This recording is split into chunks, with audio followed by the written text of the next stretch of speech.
Letter E, equip with gifts. Kaya naman sa ating paggaling, matapos tayong i-restore at tanggalin ang letter R, respond and don't remain passive. James chapter 1:22, isagawa ninyo ang salita ng Diyos. Huwag kayong maging tagapakinig lang. Kung hindi, dinadaya ninyo ang inyong mga sarili. Do not merely listen to the world and so deceive yourselves. Do what it says. Maraming Kristiyano nai-stuck po. Na-stuck. Sabi nga ni Pastor RJ, bakit ba di tayo maka-breakthrough? Na-share ko yan sa kanya dati nung siya ay sa bagay kabataan ka pa rin nga pala ngayon. Nung mas bata pa. Kapag tayo hindi na nakababasag ng plateau, mag-evaluate na tayo. Kasi plateau means, hindi ka na nakababasag ng resistance. Wala nang growth na nangyayari. Untog ka na lang ng untog, pero hindi ka na nakakabasag. And ang danger kapag may resistance, kapag may traction, pag hindi natin nabasag, ang tendency is, pabagsak ka. So there's no choice but as a servant of the Lord to choose breaking the plateau. At ang mabilis at epektibo na pagbasag ng plateau ay walang iba, kundi ang maging tagagawa ng mga bagay na ating napapakinggan. Maraming Kristiyano ang nai-stuck dahil tagapakinig lang, hindi tumutugon. Anong connection sa topic number 1 nito? Ang follow-up, kinakailangan nagli-lead para ang Kristiyano ay maging tagagawa. Be a doer. Ngayon, paano naman natin ito i-illustrate? Ang isang maging Kristiyanong doer. Basketball, lahat tayo marunong nito. Dalawang klase ng player. Yung isa po ay nasa bench lang.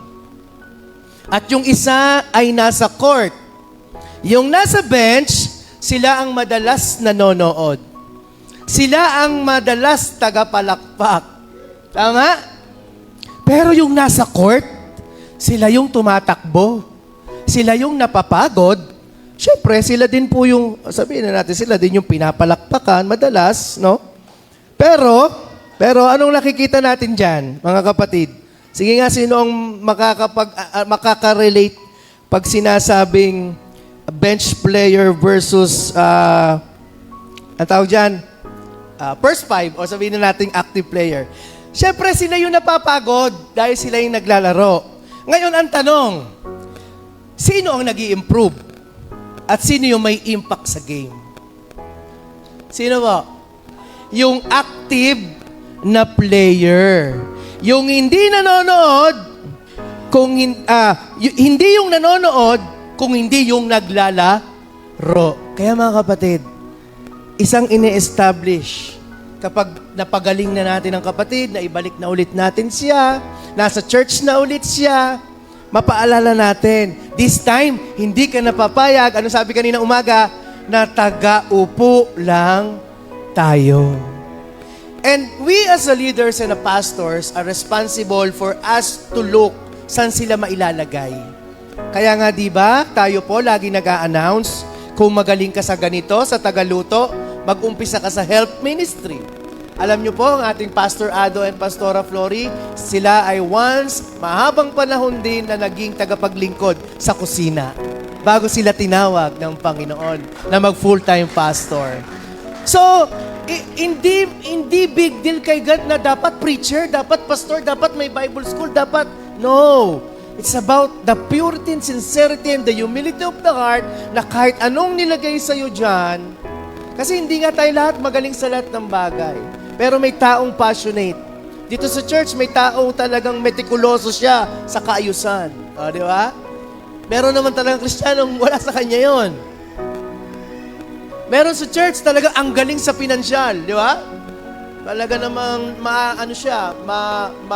maayos.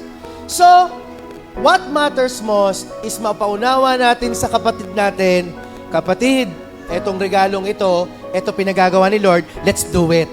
Be a doer. No? Respond. Huwag tayo maging passive. na wag tayong maging passive na tagapakinig lamang. Or sabi nga, wag natin payagan na tayo ay, tulad ng bench player, nanonood lang sa nangyayari. Mag-involve tayo. Makilaban tayo. Makilaro tayo. Amen? Ang hirap, kuya. Parang hindi ko gifting. Again, it's not about you. It's about what God can do about you. Simulan mo lang. Mag-involve ka lang. Tumakbo ka lang. Mag-try ka mag-shoot. Sabi mo kay coach, ipasok ka. So mga kapatid, you don't grow by watching, you grow by working.